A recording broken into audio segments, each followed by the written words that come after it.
هو المفروض طفلك يتعلم ايه وامتى؟ انا هجاوبك وهمشي معاكي بالترتيب. الطفل عمره 4 أو 5 شهور هتقولي له ماما بابا وشاوري عليكوا وقولي له اسمه، واهم حاجة تحضني كتير واهتمي بتغذيته وابعديه عن الشاشات والموبايل.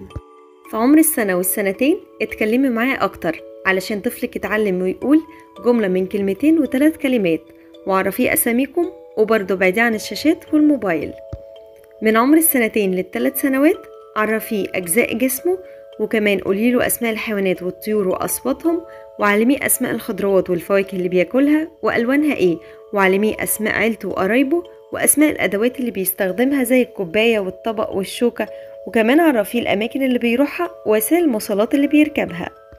علميه آداب الأكل والتسمية قبل الأكل وغسل الإيدين، كمان قوليله يقول شكرا لأي حد بيساعده أو بيديله هدية.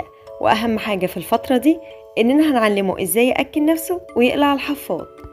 من عمر ال3 سنوات ل4 سنوات هنبدأ نعلمه العد والحروف وحفظ القرآن، وده في البداية هيتم كله بطريقة شفوية أثناء ما احنا بنأهله لفترة ما قبل الكتابة من خلال اللعب بالصلصال والقص واللزق، وبعد كده شتات ما قبل الكتابة عشان نقوي عضلات ايده علشان يعرف يمسك القلم بشكل صحيح. من عمر ال4 ل5 سنوات هنبدأ مرحلة التأسيس الأكاديمي كما ينبغي.